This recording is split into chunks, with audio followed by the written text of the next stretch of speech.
Trish. And like it came out of, I sent Carol an email, said that we would like to come to the last one, or I couldn't come to the last one, when there was discussion about research, faculty research. And so then she said, oh, well, you can come and do your own thing, so that's why we're here today. So I want to just pass this one out first, because this was something that Joanne Higginbotham and Reba Bartley got accepted and was into the International Journal of Diversity in Education. And this was research on the effectiveness of our EDUC 299 class, Diverse Learners, that Pam had suggested we looked at compiling maybe about 3 or 4 years ago, because we felt our teachers didn't have enough help with diversity or training with diversity or exposure to diversity. So we were kind of really thrilled that this got printed. It's called Coloured Fire, an analysis of teacher candidates' beliefs about teaching diverse learners before and after a required diversity course. So I made copies of that if everybody just wanted to take a look at that. And so, because this is sort of on the same lines as this latest piece that we're doing, so you can just look at it and see.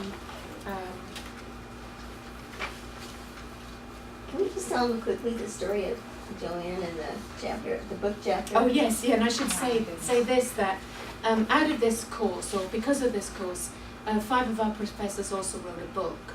And so we covered, Alex, what was your chapter?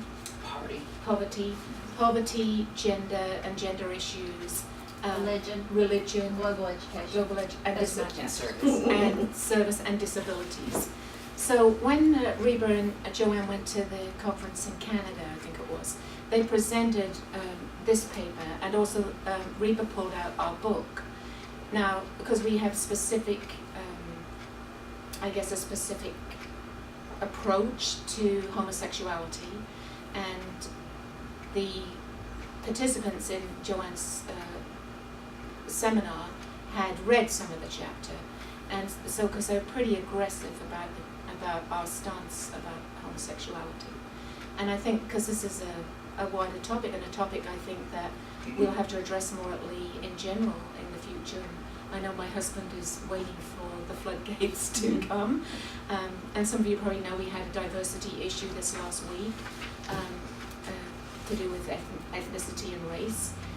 And so Joanne was pretty much attacked in her seminar about our approach to homosexuality, and she just was a little taken aback by it, but I think she shared, really, she felt God really helped her to show grace and love.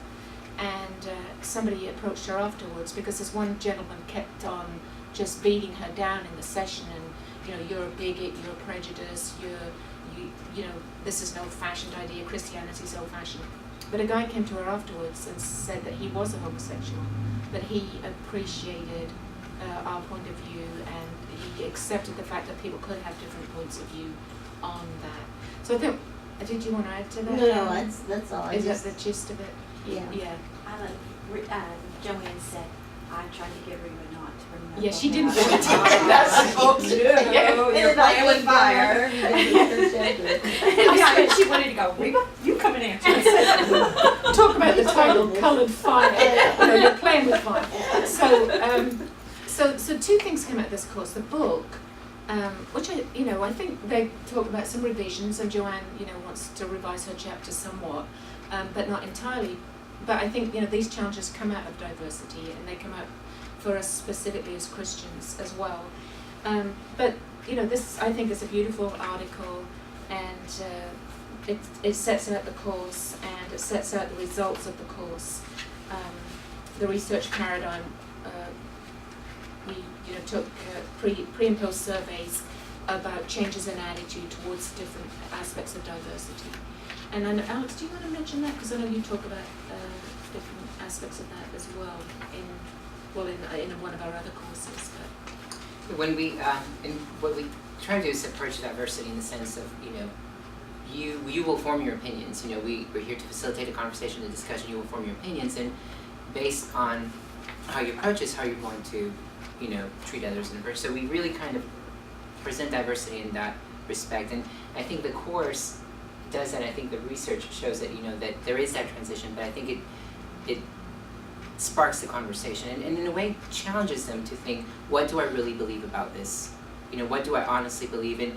Something that, you know, I personally noticed in the class is, you know, in talking with our students is that they have this idea when they come, could be from, you know, their the way they were socialized or the instruction they had, and then now they're in a place to where they have to evaluate for themselves what do they honestly believe. And so it really lends itself for the discussion, you know, it's a very open discussion, you know, and I think that it's necessary for them to approach it as teacher candidates. I mean, to understand that you're going to be approached with this, you're going to be faced, and how will you respond?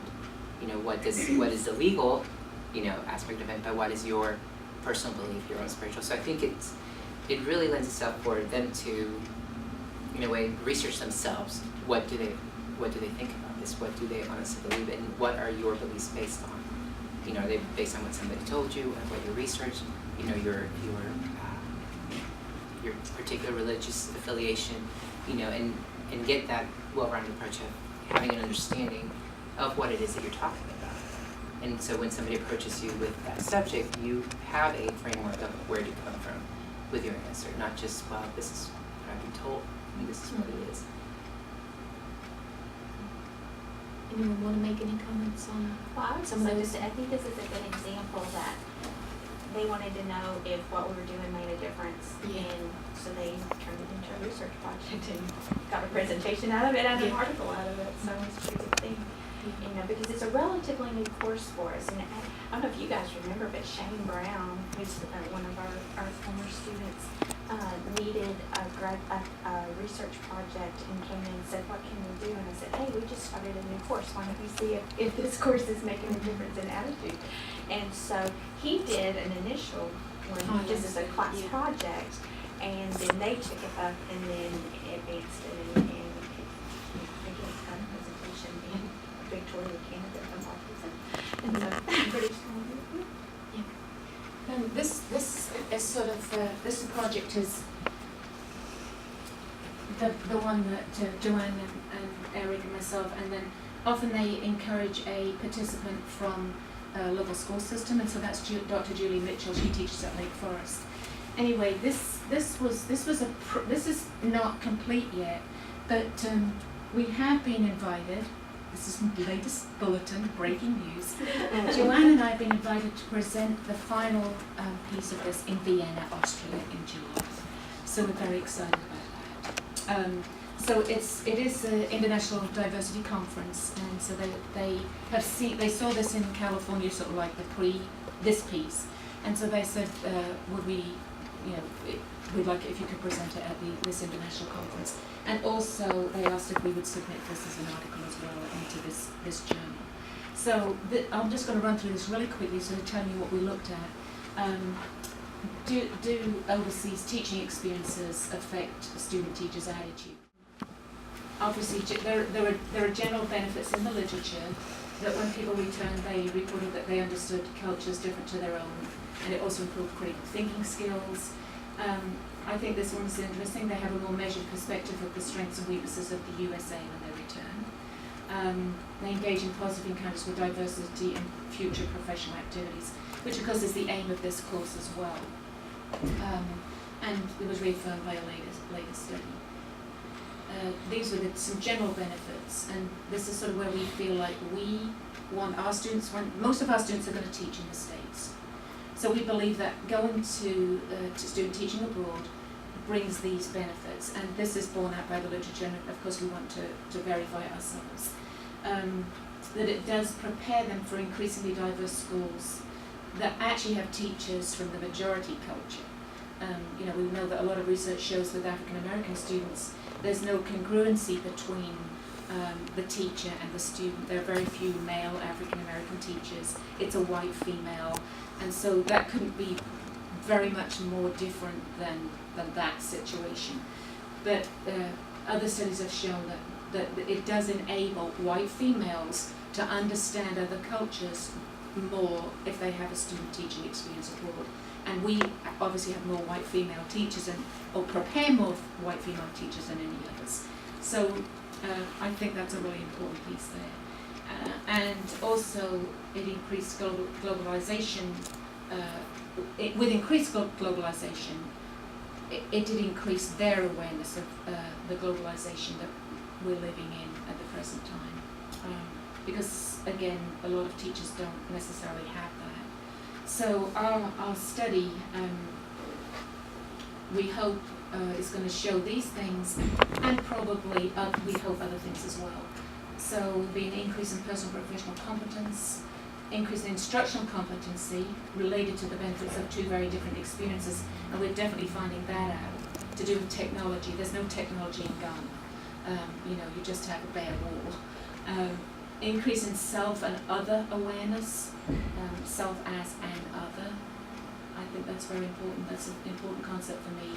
And a greater appreciation of diversity. So this is our frame of reference, is our Global Perspectives program, which we're all very familiar with, and which I feel is just one of our keystone pieces here at Lee. So we have student teaching in two main areas, but we have had it in other areas as well. We've been in England, we've been in Ukraine, we've sent people to Cambodia, and people are going to Cambodia again this next semester. But mostly we've done it, had student teachers in Ghana and in Bangkok Christian Boys School, so that's an interesting setting as well.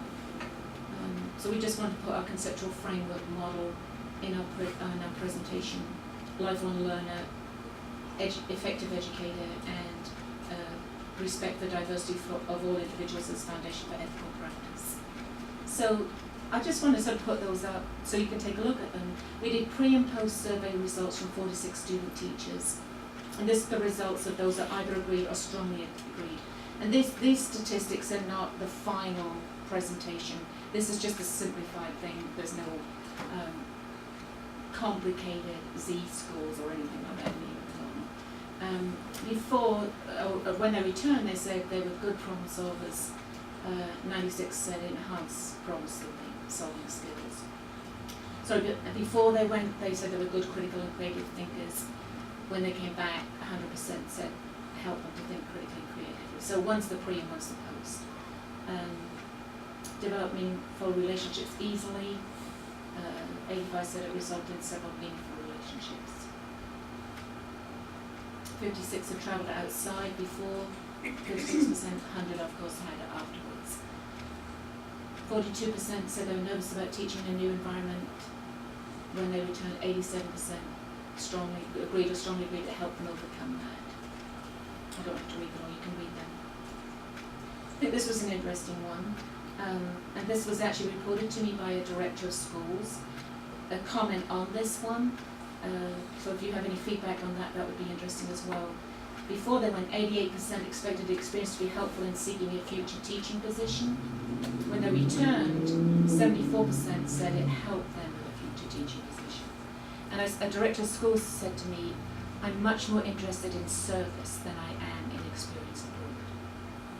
They said, when I'm looking to hire somebody, I'm looking at have they served, have they volunteered, rather than have they had an experience abroad, which was a little disappointing to me, but that was the comment that was made. Confident they had a variety of helpful strategies and expected to use learning activities they had been taught. 91% had said it enhanced use of a variety of helpful and creative teaching strategies because they have to come up with their own. They don't have the technology. And because you can see the technology one there. 51% believe they excelled in integrating technology in teaching. There, only 22% included technology in their teaching, which was an expected result. They all pretty much all thought they were flexible before they went. 100% thought they were flexible when they returned. I love that. Again, adapting to new environments.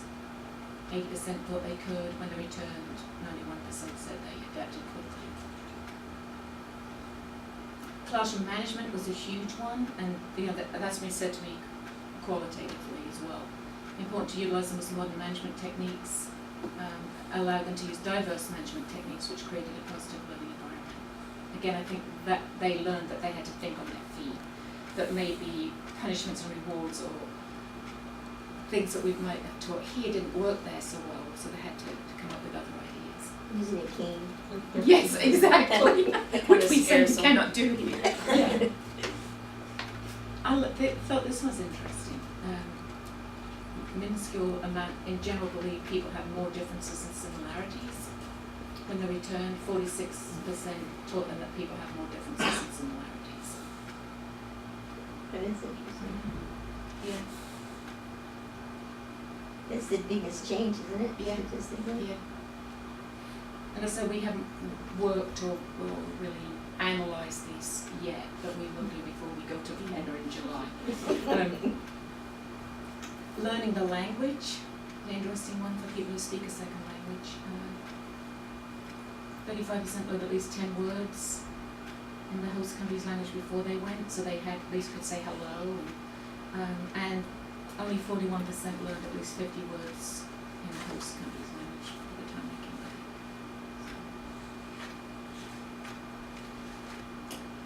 65% thought they had prepared themselves for the experience on return. 96% said experience helped them prepare for a wider variety of educational experience. Again, this is an interesting statistic. 100% expected to be changed in a positive way. When they returned, 90% reported they were changed in a positive way. The other 2% had malaria. They're changing. I didn't think that's an odd statistic because, you know, when we've taken people on our cross-cultural experiences, I tell them you don't have to like it. That's fine if you return and you hated it, but you did it. And I think perhaps with hindsight, people have this more positive aspect. Because I took somebody to Albania who did not enjoy it. Now it's reported in glowing terms. So I think It's better. 20 years later.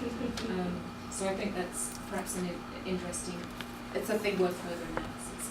I'm not going to go through these, but we have also a lot of qualitative data, subjective questions.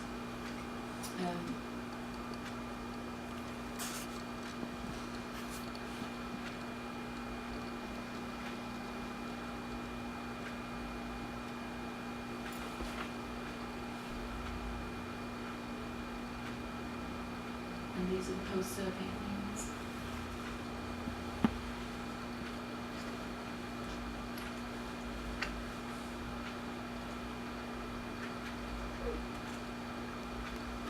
I think it's interesting, they're only there about 7 weeks, but they still experience reverse culture shock after returning home.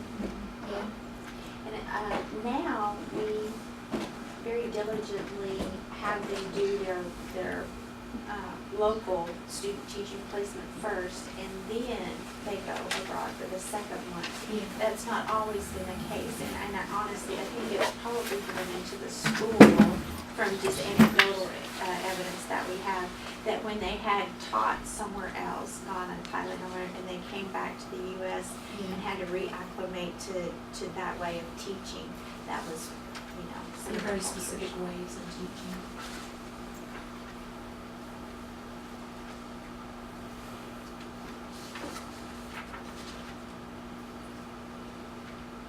How many student teachers do you send a year abroad? That varies quite significantly. Sometimes there's been 8 or 12 in Thailand and 8 or 12 in Ghana. Sometimes there's been 4. So, you know, this survey is based on 46 respondents, which I know isn't a lot. That is 1 year. It's over 3 years. 3 years. So it varies, and we'd like to send more, you know, but actually getting accommodations, I've sent people to England, getting accommodations is always quite difficult. And we're yet to establish the final thing, conclusions and recommendations. So any comments or thoughts?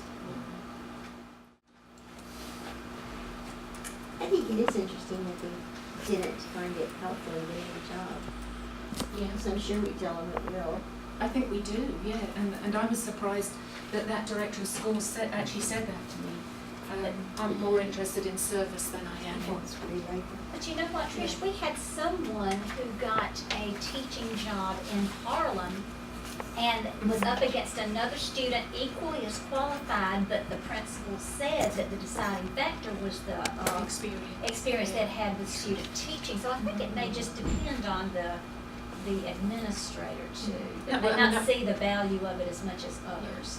Sadly, that was a local administrator, so that might reflect, local. Well, it depends on how the question was asked, if you were putting one up against the Yeah, other, yeah. service or international. There's a combo that we offer here, and that must be attractive. Yeah, I think so too, because they have both. Yeah.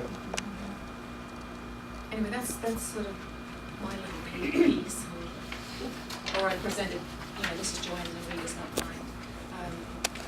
So now we've got other people who are going to talk about theirs. What I do with students is mainly single subject, and I help them form research in the schools. So we presented, not this past summer, but the summer before in Hawaii at the International Education Conference on readiness skills in rural schools, and if that's actually delaying them, if the rural schools are different than the studies that have been out there.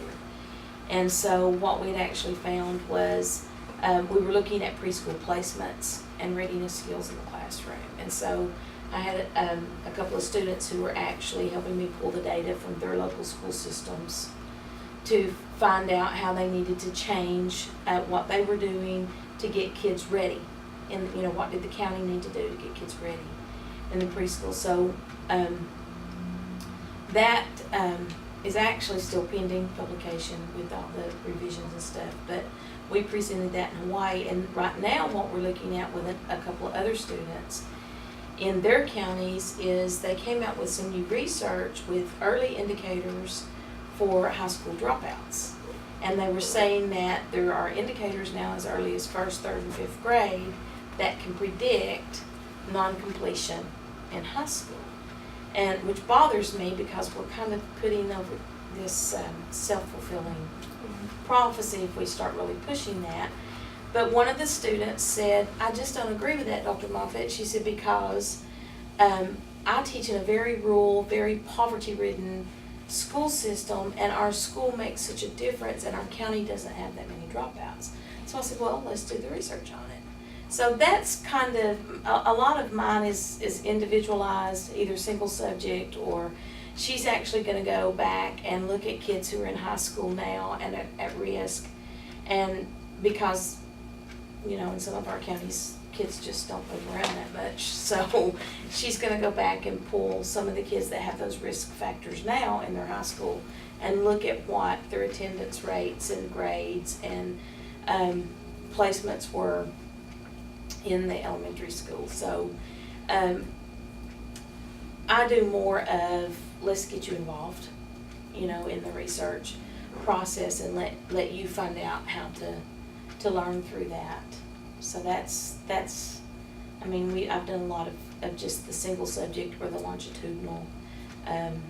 Some of my main research had looked at behavior issues in school systems, and then we bring that back with, okay, here's what the research shows. What can you tell me now in the classroom?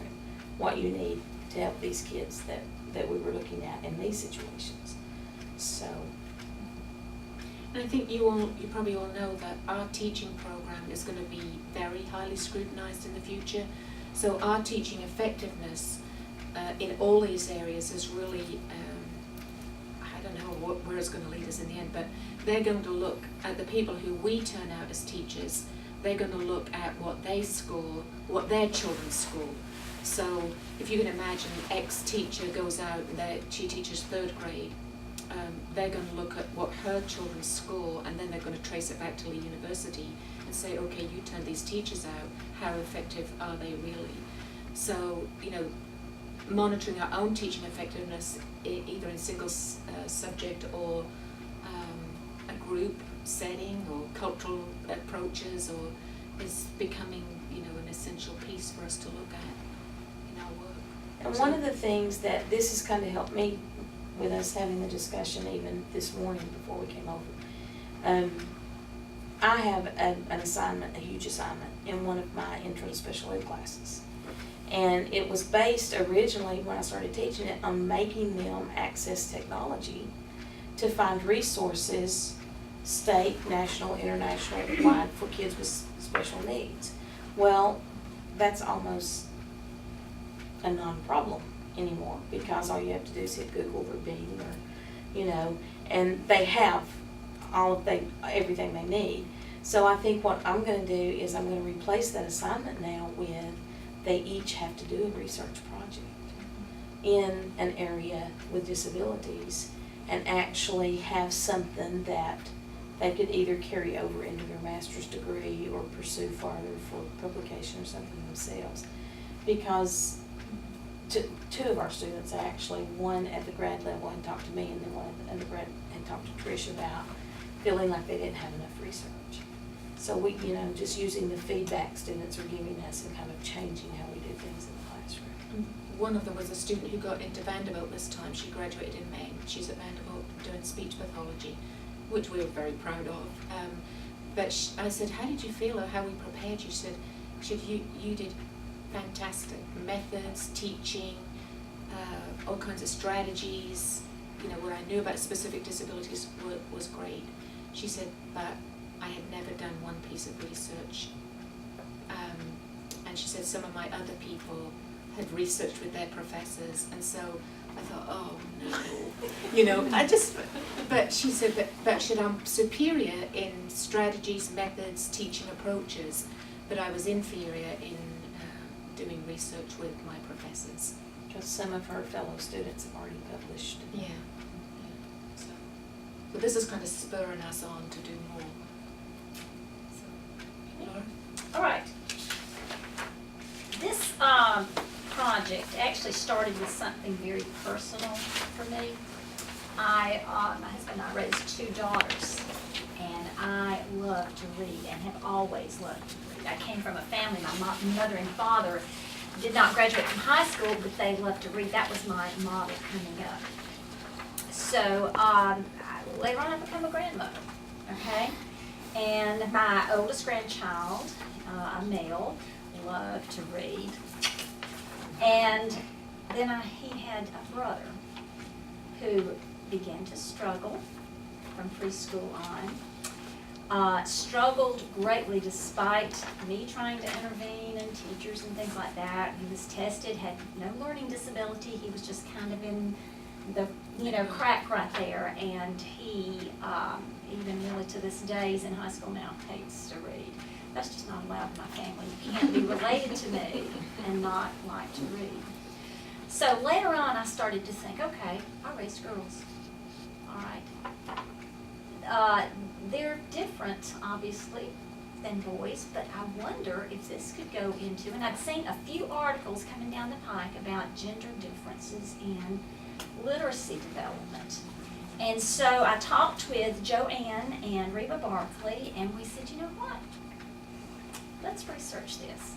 So Joanne loves to do the literature review, and that's what the second paragraph. By the way, this is something that we have submitted to the reading teacher, which is the professional journal for those on the elementary level who are going to teach, that's published by the International Reading Association. So we submitted this to them. We have not heard back from them yet to see if they're interested in this research before we complete our article. The article's in progress. Some of the data analysis is in progress too, so this is not a finished work I yet. love the title.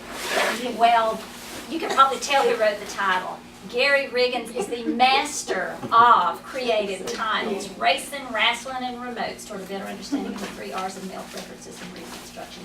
And we actually did present what we had so far last February at a conference in for the International Reading Association that was in Myrtle Beach, South Carolina. It really was a conference.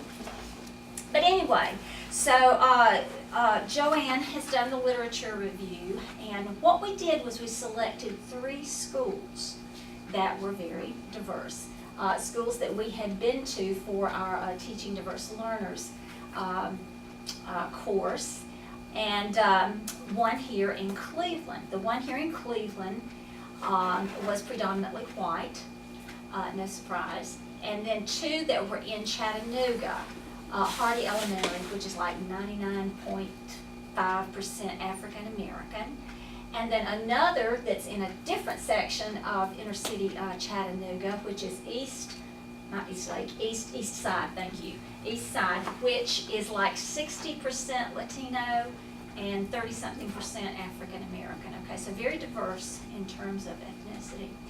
And we focused on 5th graders. And we developed 2 instruments, one of which was a 12-item survey for 5th graders on reading preferences. It covered a host of things like the strategies that your teacher uses to teach reading. What do you prefer? We would give some suggestions and they would rank the ones there. What types of books do you like? What genres do you like? Of the books that your teacher has read recently, which one was your favorite? And things of that nature. Then we went into the home life.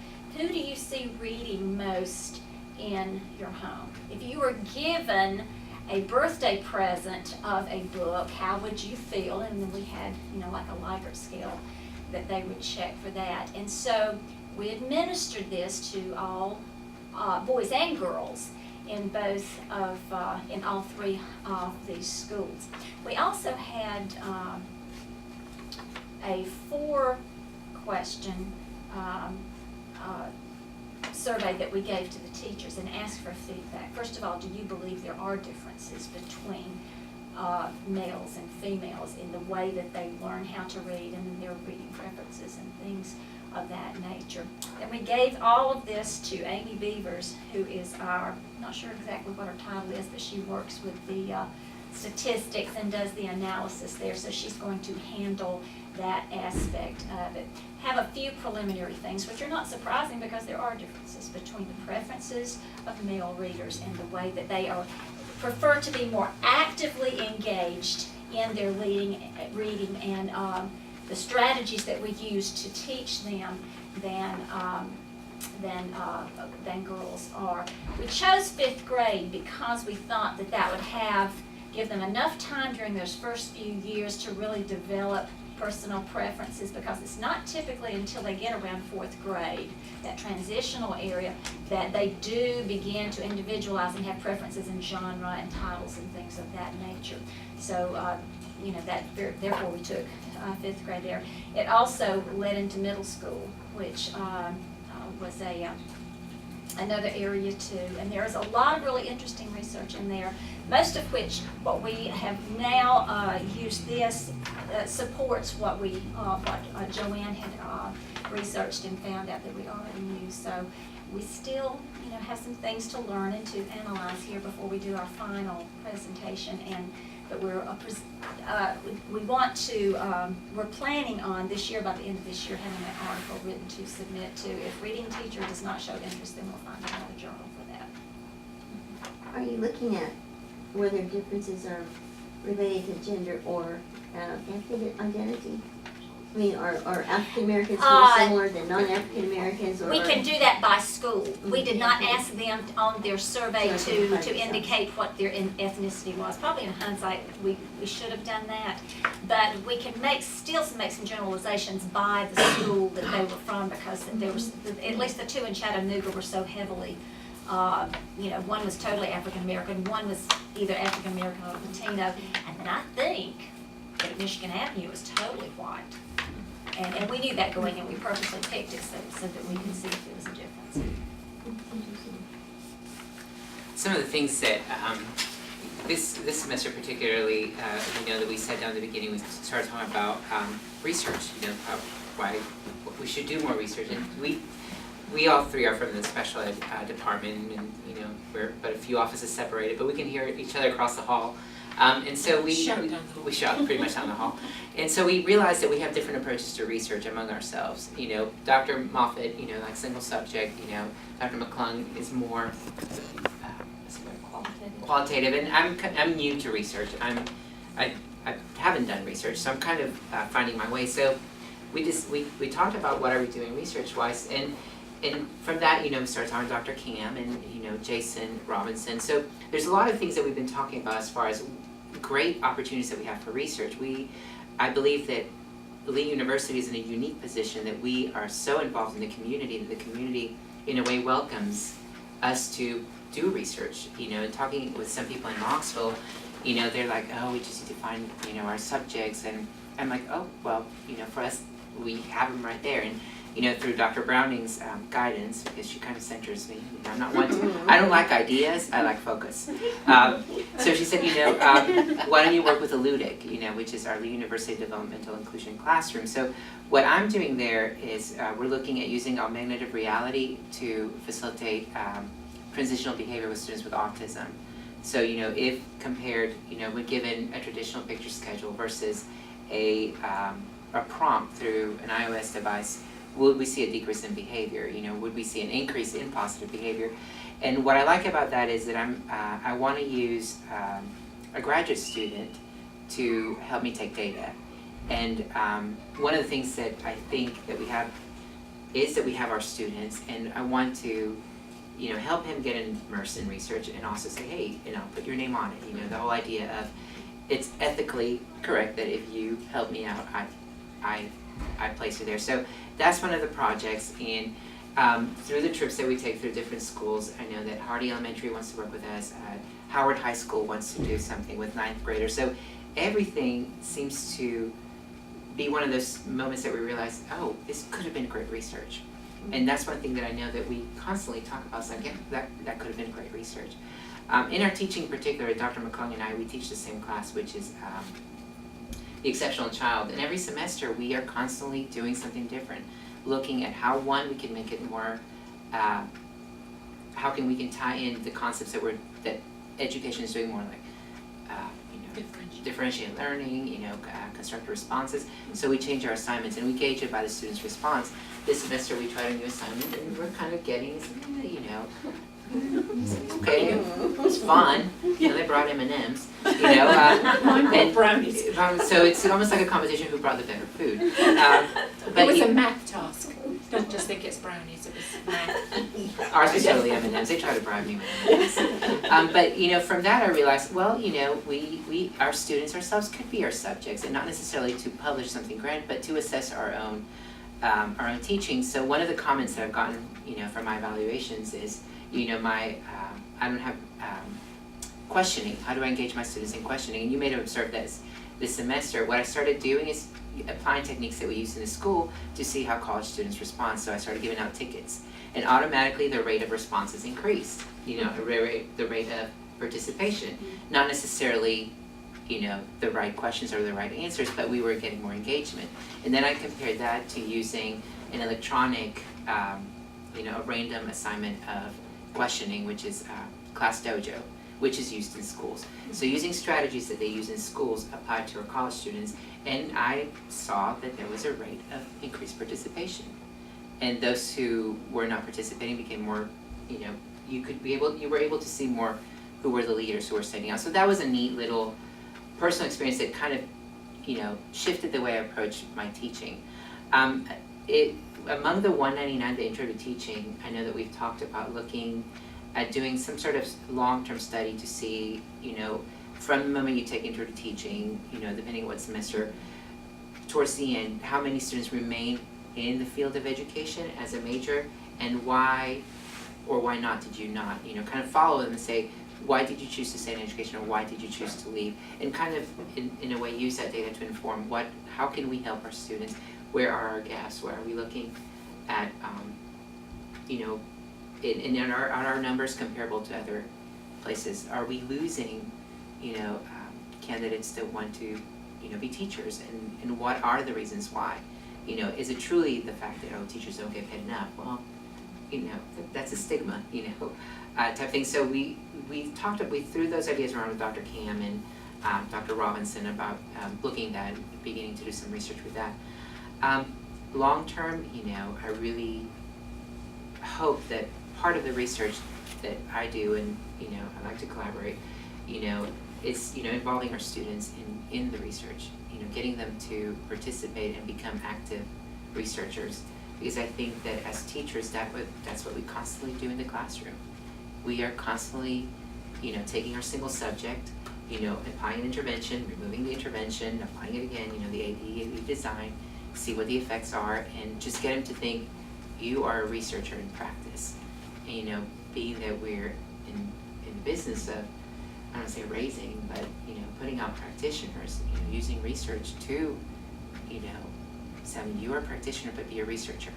That's how you're effective, because if you stop and it doesn't work, that's good that you stop, but if you keep on doing something that doesn't work. So I think that's where I think that our department really has a great edge on, looking at our teaching and looking at research of what we do and how we can impact them, but also the broader sense, how can we teach them to think as researchers and adjust their teaching. And with the changes in public education, where so much of the decisions they make have to be data-driven anymore, and data is usually a word that a lot of new teachers are scared of, and what does that mean, and statistics, and I don't want to take statistics, and so I think when we start exposing them with their own research and showing them how we've used what we've learned from how they've responded, that it's that simple. It doesn't have to be a complicated process. I did observe him just recently doing those ticket things. Well, one, you could tell he talks very fast, and he's like, it's like watching Tigger teach. And so, I would have given you a ticket if you would have raised your hand. but he had a group of athletes. Mhm. I mean, I hate to stereotype, but you could walk into the room and you knew those 4 young men played some kind of sport. They even got in and were wanting those tickets, so it appealed to their competitive spirit, I think, because they wanted. And then when he got to the critical thinking part of it, he offered them 3 tickets if they answered that one. No, that's good too. I don't know what they get to do with those tickets, but they were working. They're for trading them in. It's What, an A? no. That would take about 200 tickets, and I don't have time to rip them all. No, I instituted a token economy. So, for example, 50 tickets, you can buy your way out of the last assignment, and you double your highest grade on the former assignment. In a way, it was like, well, no, because it was the last assessment, pretty much. I think 35 tickets is an excused absence, and 10 tickets was a high five and a sucker. But it appealed to them because only one person met the 50 tickets. But what happened was, and they noticed that once that assignment was done, they dropped, they didn't know what they were getting tickets for. So that's when I introduced the Class Dojo that uses social, everybody could see who's earning the points. To where with the tickets, nobody keeps track of who has how many tickets. The Class Dojo shows you how many points you have. So you get a thumbs up for a good one, and it's really neat. But my hope in that is I'm using this to guide my teaching, but I want you to realize that this is what you need to do in your classroom. I'm not reinventing the wheel. I'm just showing you what it looks like.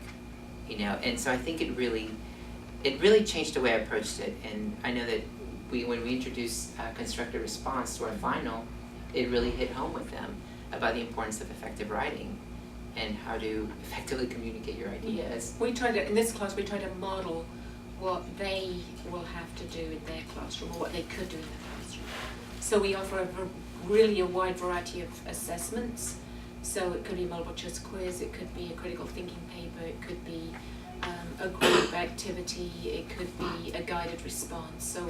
So we try to show them that when you're dealing with people with disabilities, children with disabilities, you can change it up and you can facilitate their engagement and their success. So that's what we do in that particular class. Some of 2 of them have classes at 5, so Oh, it's yeah. But this is just what we're trying to do and trying to make our teaching better and trying to research on how we can do that. I think you're in a really interesting position because what you're doing is modeling for what your students are going to Yeah. do, as you just said. Whereas for some of us, there's less direct connection. But I think you've also created some really good models of doing research on students and doing research with students. So it's kind of the 2 things. And if they're very much aware of the structure of all that, then they are learning how to do research. And I think our whole department is very intentional in using the language of research, getting them to think in terms of research. And say, well, this guy wrote this article, so I know this research was put out, and we use research articles, and it takes a while. From the first article we give them at the beginning of the semester to the final, there's like almost like a is this a research article, a journal article? I'm like, pretty sure it is, you know? But we want them to be familiar with that. And so I think it has a positive effect. Like long term, we'll find out when those numbers come out. Yeah. You know, 3 years from now, how are students doing? Yeah, I teach research methods for both anthropology and sociology. This semester is a little bit more of a tribulation for because I had to compress a whole entire semester to do research, how to write an article, to teach statistics, how to interpret statistical output, and then learn how to use the SPSS, which is the sociological. It's just chaotic to compress into one semester, and then having to come up with a paper at the end of the semester that is at least at par with the rigor of the discipline. It was challenging at first until towards the end. It's like, oh, this is how you do it, and this is how you report an output. But the biggest challenge for me is the writing part. I had to revise their draft 3 times and edit, and I had 30 students, 32 on that class. It's a large class, and it's really challenging to push students to the direction. And of course, they hate me because I keep revising their paper, and so that's a challenge. And I would step out there on a limb and say, but I think that's a trend that we're seeing. I think we've discussed this at the level of university that our students struggle with writing, Absolutely. you know, and they have a challenge, and we see it in our classes. And it goes beyond languages. And it goes beyond languages. Yeah. It's, I mean, we do have, and I don't know if it's a generational thing, I don't know if it's across the board, if it's a local thing, but I personally have seen that our kids struggle with writing and the effectiveness of writing, and writing in a scholarly way. Sure. I actually had a paper where somebody put LOL at the end. I was like, really? I was like, really? And ironically, as it sounds, I say, you know, if I can't pick up on your grammar and spelling mistakes, then we have a problem. And I say, this is my second language. You know, so things like that. But across the board, I think you're going to find that. Sure, And sure. it's one of the things that we just have to keep on throwing those terms out there. And reading too, because the girl who went to Vanderbilt, I said, well, haven't you heard of the Fuchs? And you know, these are the major researchers at Vanderbilt in special education, and she said, no. But their name are all over our textbooks, and I think, didn't you ever read a sentence when it said, you know, Did you think that was a miss word? Yeah. Like a cuss word? you know, Fuchs 2007, didn't you ever read a sentence that included, didn't these names keep coming up, you know? But that is a challenge, the reading and the writing, I think is And citing. yeah. That's why we introduced the research articles, they have to read it, Yeah. yeah. I You make can take them, I make them dissect Yeah. the articles so they know what the architecture of the paper. I get some raised eyebrows from the English majors, saying, we want to use MLA, no, I want APA, Yeah. but we use MLA, I'm like, that's perfectly fine, but Okay, here that's you're another APA. challenge, That's Yeah. APA, yeah. Yeah, APA. It's the style, yeah. because we use APA. Yeah, I push them to use Yeah. APA and. Oh, those English majors will give me Yeah. nothing against them, but they're like, We know I'm like, do we really have to do APA? I'm like, okay, now you can do MLA. Just don't throw Chicago in there, or Teradian, because Teradian. you'll lose me. I like Arabian. Oh, man.